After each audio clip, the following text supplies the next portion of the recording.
I was 10 years old when my world changed forever. I still remember that night clearly, the sound of breaking glass, my mom crying, and my 5-year-old sister Sarah clutching my arm as we huddled in our shared bedroom.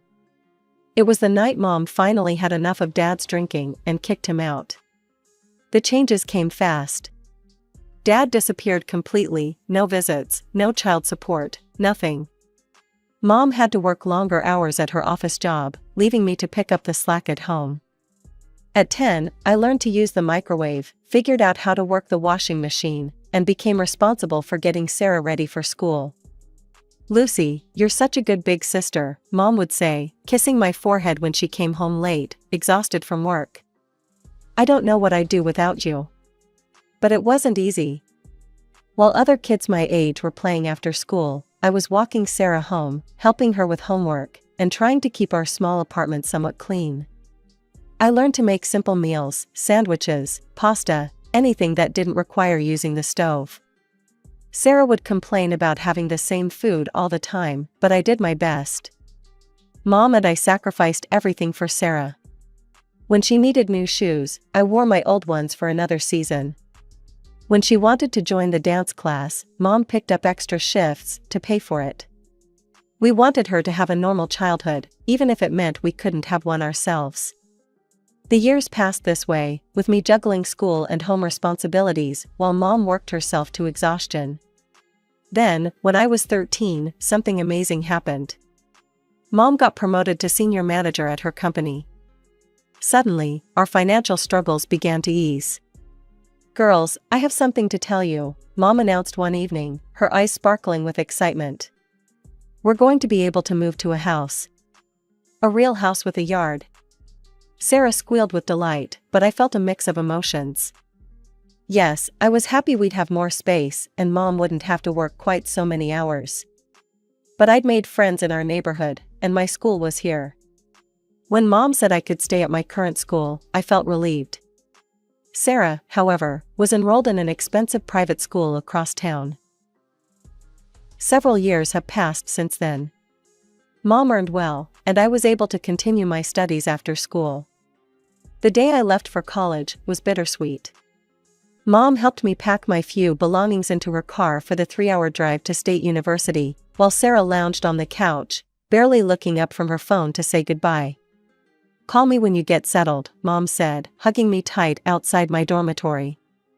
Her eyes were wet, but she was smiling. "I'm so proud of you, Lucy." I watched her drive away, knowing the sacrifices she'd made to get me here.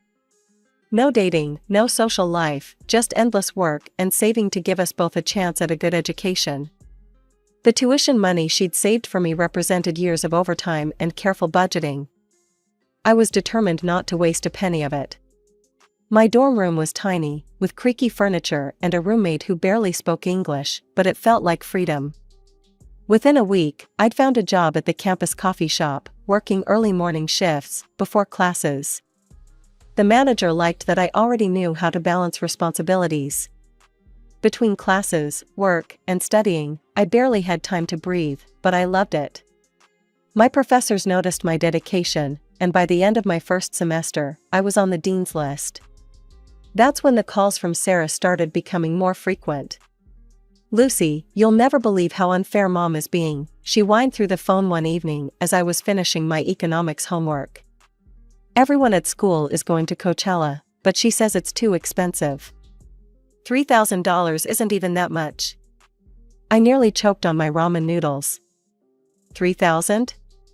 Sarah, that's crazy. The calls followed a pattern. One week it was concert tickets, the next it was a designer bag everyone at her school had. When Mom refused, Sarah would call me, hoping I'd either send money or convince Mom to give in. My breakthrough came during junior year. My business strategy professor recommended me for an internship at Preston & Associates, one of the top firms in the city. The work was challenging, but I threw myself into every task, staying late and coming in early. "We don't usually do this," Mr. Preston told me one afternoon, "but we'd like to offer you a position here after graduation. Your work ethic is exceptional." I was walking back to my dorm, still floating from the news, when my phone buzzed. Sarah again. Mom's being impossible, she started, without even saying hello. She won't give me money for a spring break trip to Cancun. Everyone's going except me. Can you send me like $800? I'll pay you back someday. Sarah, why don't you get a part-time job? I suggested, not for the first time. The mall's always hiring. You could earn your own money for things like this.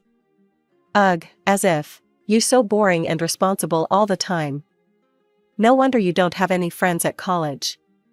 All you do is work and study. She hung up before I could respond. I stood outside my dorm building, staring at my phone and wondering how two sisters could turn out so differently. While I was building my future one coffee order and study session at a time, Sarah was still waiting for everything to be handed to her on a silver platter. Graduation day felt surreal. As I walked across the stage to receive my diploma, I spotted Mom in the audience, beaming with pride. Sarah wasn't there, she had a really important social event that day. 2 weeks later, I started at Preston and Associates. When my first real paycheck hit my account, I knew exactly what I wanted to do with it. I spent hours picking out the perfect gifts, an elegant silk scarf and matching bag for Mom, and a high-end makeup set from Sarah's favorite brand for my sister. Surprise! I called out, walking into our family home one Friday evening. Mom was in the kitchen, cooking dinner as always. Lucy, Mom rushed to hug me. When I handed her the wrapped package, her eyes welled up. Oh, honey, this is too much, she whispered, running her fingers over the silk. Nothing's too much for you, Mom. Sarah clomped down the stairs then, already frowning. I thought I heard your voice. What are you doing here? I brought you something. I handed her the beautifully wrapped makeup set. She opened it carelessly, ripping the paper. Oh, I actually wanted the other collection from this brand. You should have just given me the money, I would have bought what I actually needed.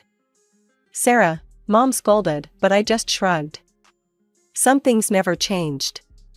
Life moved quickly after that. I rented a small but clean apartment closer to work, determined to save enough for a down payment on my own place someday. At Preston and Associates, I threw myself into every project, staying late and coming in early. Within 6 months, I had my first promotion. Then came the call from Mom. I don't know what to do anymore, she sighed. Sarah's dropped out of college. Says it's not for her. Do you know how much money I've already paid for this semester? She says she's going to be an influencer. Keeps asking for money for camera equipment and designer clothes for her videos. Lucy, I'm still working 60-hour weeks to pay for all this. I tried talking to Sarah, driving to her favorite coffee shop where she was working on content. Oh my God, spare me the responsible big sister act. She rolled her eyes. Not everyone wants your boring corporate life. I'm building my brand. Mom gets it, even if you don't. But Mom didn't get it. She kept working overtime to support Sarah's influencer career, which seemed to consist mainly of shopping hauls and coffee shop photos. Then I met James. It was at my friend Maria's housewarming party. He was her colleague from the architecture firm down the street. Want to grab coffee sometime? He asked as the party was winding down. One coffee date turned into dinner, dinner turned into weekend trips, and before I knew it, a year had passed. When he proposed, it felt right. We moved in together in my rented apartment, planning to save for a house. By then, Sarah had her own place too, funded by Mom, of course. She'd gotten a job at an upscale boutique, though it seemed more about the employee discount than actual work. The call came on a Tuesday morning. I was in the middle of a presentation when I saw Mom's number flash on my phone. Something in my gut told me to step out and take it. Lucy? Mom's voice was small, unlike I'd ever heard it before. I need you to come to the hospital. The doctors, they found something. The next few hours passed in a blur. I drove the 3 hours to my hometown, my hands shaking on the steering wheel. Cancer, stage 3. Words like aggressive treatment and survival rates bounced off the sterile hospital walls while I held Mom's trembling hand. All I could think about was how small she looked in that huge hospital bed, this woman who had always been our family's foundation. Mom had to quit her job despite her protests that she could still work. Thankfully, her years of careful saving meant she had enough put aside for treatment. She'd always been preparing for some unnamed future emergency. I just never imagined it would be this. The first rounds of chemotherapy were brutal. I'd drive to Mom's house after work, help her to the bathroom, make dinner, and try not to let her see me cry as more of her hair fell out. The 3-hour drive back home in the dark was exhausting, but I couldn't bear the thought of her being alone. Sarah should be here to see this, Mom whispered one evening as I was preparing her favorite soup. She should know. I called Sarah that evening on my drive home. Mom's asking for you. I'm really busy right now, Lucy. I've got this collaboration coming up. She has cancer, Sarah. She needs both her daughters. A long pause. I can't deal with hospitals and sick people. It's too depressing, you know? I pulled over to the side of the highway, my hands trembling with anger. I'll pay you, monthly. Whatever you're making at the boutique, I'll match it if you'll help take care of Mom when I can't be here. Sarah's laugh was cold. Are you serious? I'm not going to waste my time playing nurse to a sick person. That's what actual nurses are for. The next day, I arranged for a professional nurse, Angela, despite Mom's protests that it was too expensive. You need proper care when I'm at work or driving back home, I insisted. Angela turned out to be a blessing, capable, kind, and professional in all the ways Sarah refused to be. But then a new problem emerged. James. You're never home anymore, he complained one night when I finally made it back to our apartment around midnight. I feel like I'm living alone. My mother has cancer, James. She needs me. And what about what I need? He ran his hands through his hair in frustration. When was the last time we had dinner together? Or watched a movie? Or did anything normal couples do? This isn't forever, I tried to explain, exhausted from the long drive. She's sick. She needs help. That's what the nurse is for. You don't have to drive there every single day. You're going to kill yourself with these long drives. You look exhausted all the time. But I couldn't stop. Sarah wouldn't do it. James didn't understand. And Mom had spent 25 years taking care of us. How could I do any less for her now? As the weeks of Mom's treatment wore on, I started noticing uncomfortable similarities between James and Sarah. They both had the same way of shirking responsibility, the same talent for making excuses, the same aversion to anything that wasn't fun or easy. I first noticed it during one of our weekend visits to Mom's house. While I was upstairs helping Mom with her medication and making sure she ate something, I could hear laughter floating up from below. James and Sarah were sitting in the living room, sharing jokes and stories like old friends. Honey, Mom whispered, go tell them to keep it down. I went downstairs to find them sharing Sarah's phone screen, both grinning at something. Could you two please keep it down? I asked, trying to keep my voice level. Mom's trying to rest. And James, could you come help me with her lunch? They looked up at me like teenagers caught passing notes in class. Always so serious, Sarah rolled her eyes. God, you're such a buzzkill, James added. Totally boring, they said almost simultaneously, then burst into fresh laughter at their synchronicity. I stood there, watching my husband and sister share a private joke at my expense, and felt something shift inside me. Something important was happening here, but I was too exhausted to figure out what it was. The months crawled by in a haze of hospital visits, late-night drives, and increasingly frequent moments of finding James and Sarah in deep conversation. But then, finally, a miracle, Mom's latest test showed remission. The cancer was retreating. You need a break, my boss said after I burst into tears of relief at my desk. Take some time off. You've more than earned it. That night, I browsed through travel websites, looking at beach resorts and tropical paradises. For the first time in months, I let myself dream about something other than hospital corridors and medication schedules. The Maldives? James said, suddenly interested as he peered over my shoulder. It was the most engaged he'd been with me in months. That looks amazing. I was thinking about a couple of weeks there, I said cautiously. Now that Mom's better. Yes, his enthusiasm surprised me. Let's do it, I'll take time off too.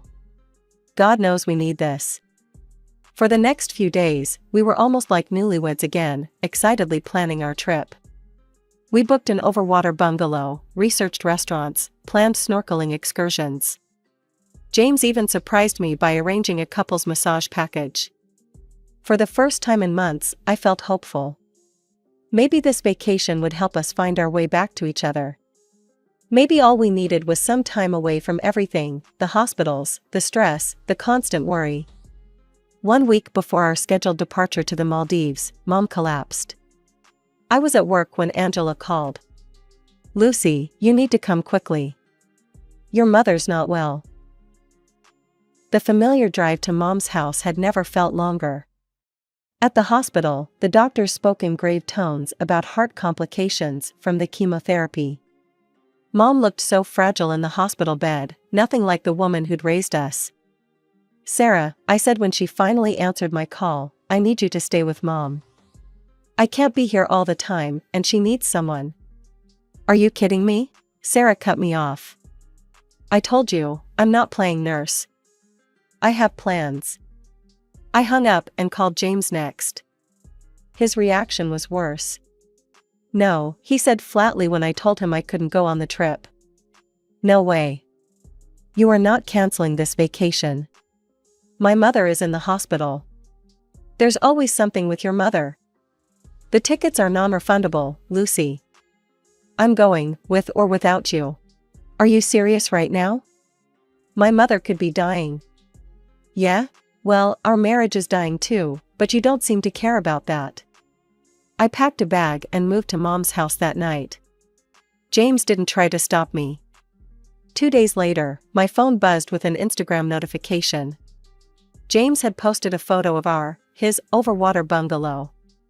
Paradise found, read the caption. I tried to push down my anger and focus on Mom. But on the third morning, as I was helping her take a sip of water, she squeezed my hand weakly. Lucy, she whispered. I'm sorry. Those were her last words. Her heart gave out an hour later. The world stopped making sense. I moved through the next few hours in a fog, holding her cold hand until the doctors gently pulled me away. My calls to James went straight to voicemail. Sarah's phone just rang and rang. I sat alone in Mom's quiet house, surrounded by sympathy casseroles from neighbors, trying to plan a funeral for the woman who'd given everything for us. The funeral home needed decisions. The obituary needed writing. But my husband was gone, and my sister was nowhere to be found. In desperation, I called Jenny, Sarah's best friend since high school. Jenny, have you heard from Sarah? I can't reach her, and Mom. Mom died this morning. The silence on the other end stretched too long.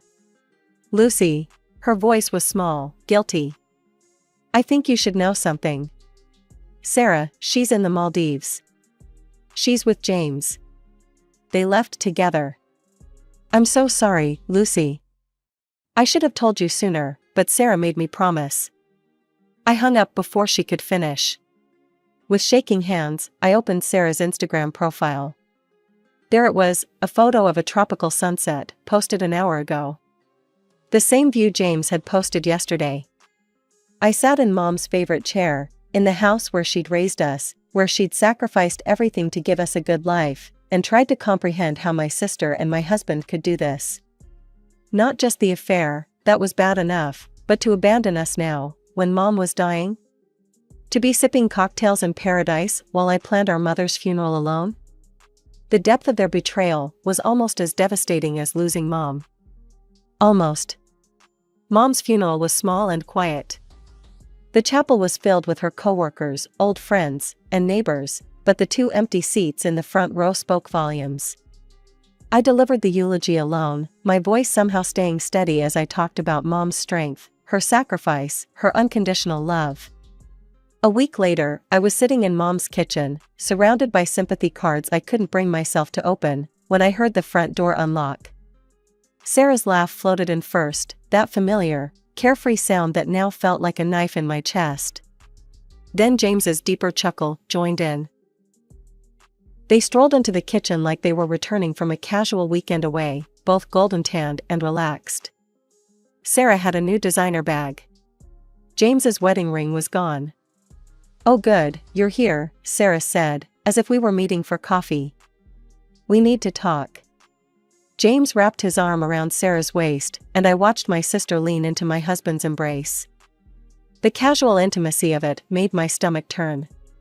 "I'm filing for divorce," James announced, pulling a manila envelope from his bag. "Sarah and I are getting married." I stared at them, these two sun-kissed strangers wearing the faces of people I'd once loved. Without a word, I took the papers and signed them, using the pen Mom had always kept by the phone for writing grocery lists. "Great," Sarah clapped her hands. "Now, you need to get out of the house. It's mine now." I looked up from the divorce papers. "What?" "Mom always loved me best," Sarah said, examining her manicure. "Obviously she left everything to me. I mean, I was her baby. You were just there.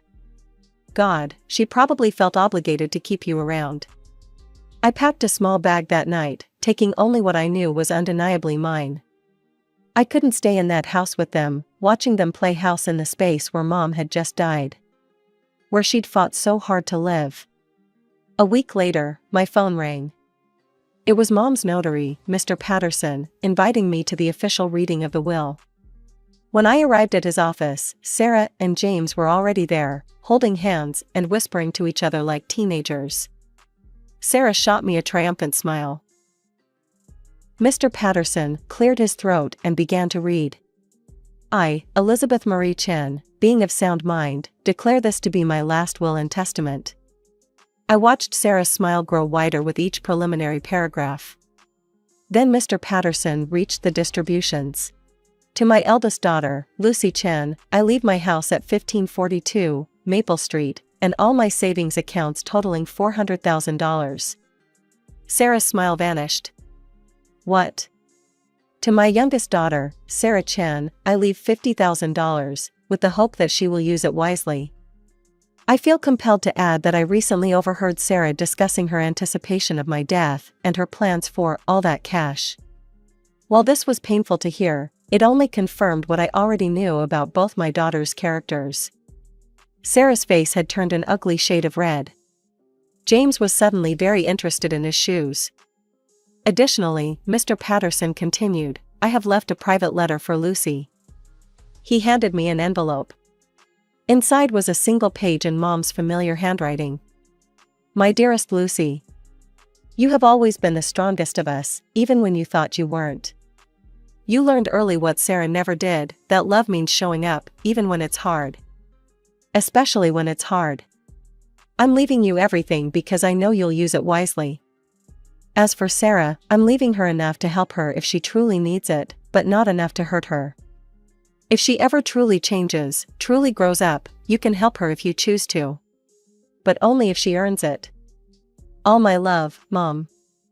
I had barely finished reading Mom's letter when Sarah's scream echoed off the notary's office walls. "This is ridiculous. I'll sue you, Lucy. I'll take half of everything." Mr. Patterson adjusted his glasses calmly. "Miss Chen, the will is ironclad.